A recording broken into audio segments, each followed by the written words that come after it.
Bom dia, sexto ano, bem-vindos a mais uma aula de história. Então, na aula de hoje, nós vamos aprender sobre dois exemplos de povos indígenas antigos do Brasil, que são os Marajoara e os Tapajó, tá? Na verdade, assim, nós já estudamos, né, sobre os povos indígenas antigos do Brasil na outra aula, falamos sobre os paleo-índios, falamos sobre o tronco tupi, o tronco macro-G, e na aula de hoje nós vamos estudar sobre dois povos indígenas antigos da região amazônica, que é a nossa região, tá? Sobre os Marajoara, habitavam a ilha do Marajó, e sobre os Tapajó, que habitavam ali onde hoje é Santarém, certo? Ah, uma coisa interessante, quando você for se referir ao nome de um povo indígena, você nunca vai falar no plural. Por exemplo, os Marajoaras ou os Tapajós. Não, você nunca fala assim. Você sempre fala os Marajoara e os Tapajó, tá? Começando pelos Marajoara. O povo Marajoara, como o próprio nome já faz referência, vivia na nossa região do Marajó, na nossa ilha do Marajó, que é uma ilha aqui do Pará, tá? Na região ali do Marajó, antes dos Marajoaras chegarem, já viviam outros povos e tudo mais, e depois chegaram os Marajoara para viver ali naquela região, tá? Os Marajoara, eles ficaram conhecidos por duas coisas: pela sua cerâmica, ou seja, por esses objetos aqui feitos de barro. Esse daqui já é muito bonito, mas nem é o mais bonito que eles faziam. Eles faziam cerâmicas lindas, tá? Mas a gente já vai falar sobre isso. Então, eram conhecidos pelas cerâmicas e pelos tesos que eles construíam, tá? Que são esses aterros aqui, ó, que eles chegavam a ter 6 metros de altura e eram construídas para os povos se protegerem na época que os rios ficavam cheios. Então, se você construir a sua casa na parte baixa, ela poderia ser alagada pela cheia dos rios, que vocês sabem que atinge a nossa região. Agora, se você construísse sua casa no alto, né? Era mais difícil da água pegar você. Então, esses tesos, eles serviam para habitação, serviam para várias coisas, mas principalmente para proteger na época das cheias, tá?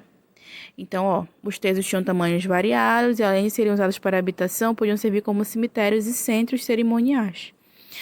Aí, sobre as cerâmicas, essas cerâmicas elas ficaram escondidas, né, na terra por muito tempo. Não se sabia da existência delas. Elas foram encontradas só nos anos 1800, sendo que os Marajoara já viveram aqui na nossa região, mas a gente tem vestígios da existência deles de 2.000 anos atrás, tá? Hoje em dia, os Marajoara, eles não existem mais enquanto povo original. É claro que podem ter os descendentes deles por aí, mas as cerâmicas deles e os tesos ficaram aí para contar a sua história. Então, essas cerâmicas foram descobertas no século XIX, anos 1800, e passaram a ser uma representação muito boa e muito famosa da nossa região, porque esses vasos passaram a ser representantes da nossa cultura também, porque é um tipo de arte muito bem feita. Esse daqui é apenas um tipo de desenho que eles faziam no barro, tá? Mas tinham outras várias formas que eles desenhavam no barro, outras várias cores que eles usavam os próprios elementos da natureza, como por exemplo carvão, usavam urucum, eles conseguiam fazer a cor preta, a cor vermelha, a cor branca, só com elementos da natureza e faziam os desenhos geométricos bem difíceis de se fazer. Tá? Então, vários vasos foram encontrados na região do Marajó, que são justamente o tipo de arte produzida por esse povo indígena marajoara. Tá? Essa cerâmica ela representa que na nossa região também tinha arte, ao mesmo tempo que em outras partes do mundo tinha arte, porque por muito tempo se pensou que os nossos povos indígenas não produziam um tipo de arte tão complexa quanto se produziu em outros lugares na mesma época. Tá? Mas nós produzimos sim a arte e nós fizemos tão bonito quanto outros povos que existem lá do outro lado do mundo. Então, outro povo também da nossa região são os Tapajó, tá? Os Tapajó vivem em qual região do nosso viveram em qual região do nosso estado? Lá na região de Santarém, bem longe aqui da nossa capital, tá? Mas viveram lá naquela região de Santarém por volta de 1.000 anos atrás. Os Tapajós também ficaram conhecidos por fazer peças de cerâmica, tá? Um pouco diferenciadas das do Marajó, dos Marajoara, mas também bem bonitas e bem complexas, ó. Tanto os Tapajó, quanto os Marajoara, quanto outros povos, eles costumavam fazer os mais diversos tipos de cerâmica. Às vezes eles faziam cerâmicas que tinham representações humanas, representações de animais, ou representações parte humana, parte animal. Eles também faziam vasos que serviam como urnas funerárias, ou seja, urnas funerárias, né, para fazer o enterro da pessoa. E aí era muito comum também na cultura deles, ó. Olha esse trechinho aqui abaixo no livro de vocês.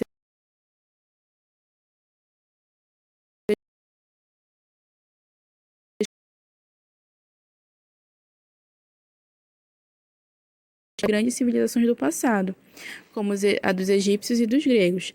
Alguns arqueólogos acreditam que ali no meio da floresta amazônica, a cerâmica tenha sido inventada em outras partes do mundo. Vocês,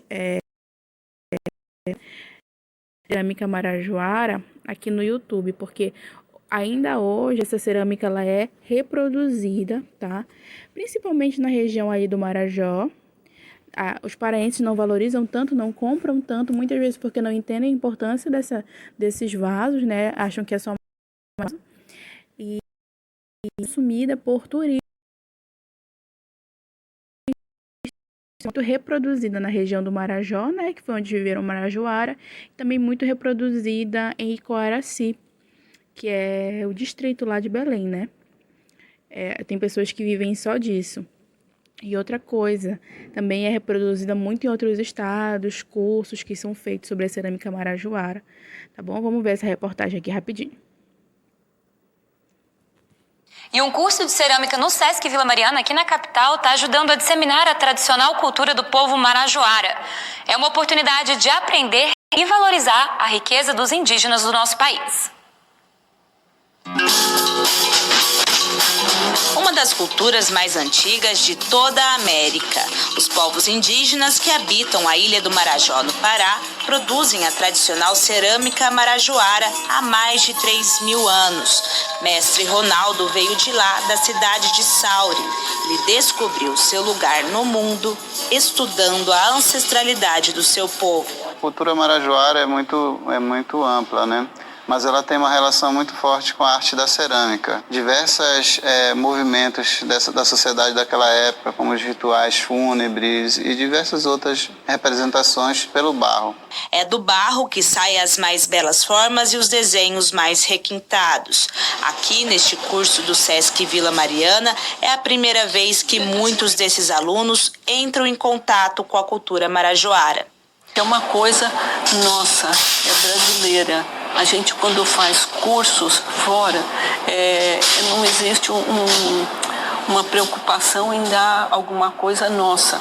O desenho nosso, as cores, tudo. Além de aprender sobre essa arte indígena, a proposta do primeiro dia de curso foi se concentrar na produção de peças, que aos poucos vão ganhando forma. A sua paciência, né, as suas angústias, né, seus dramas, enfim, você vai colocando tudo a sua energia dentro da argila, né? É um trabalho extremamente que exige muita paciência de querer aprender, porque aparentemente é simples, mas é um pouco mais complexo do que aparenta. Nessa mesa a gente tem vários instrumentos que os indígenas marajoaras não utilizavam para produzir uma peça de cerâmica, como um estilete, o pincel, por exemplo. Mas aqui a gente também tem uma matéria-prima original, que é justamente essas pedras encontradas nos barrancos dos rios e dos igarapés da ilha de Marajó. É justamente dessa pedra que sai a tinta que vai dar cor ao barro. Ronaldo raspa a pedra e mistura o pó com a água. Com o pigmento, ele pinta um pedaço de argila e faz uma gravura. Os alunos também fazem seus desenhos e pinturas e o resultado é de enorme beleza. Fazer a cultura marajoara é manter a nossa cultura viva. E hoje, como ser humano, essa é a minha missão. É desenvolver essa arte, poder transmitir essa arte para outras pessoas. Então é isso, meus amores, nós aprendemos um pouquinho sobre a nossa arte paraense, né, bem antiga, que é a cerâmica marajoara. E é isso. Um beijo, até a próxima.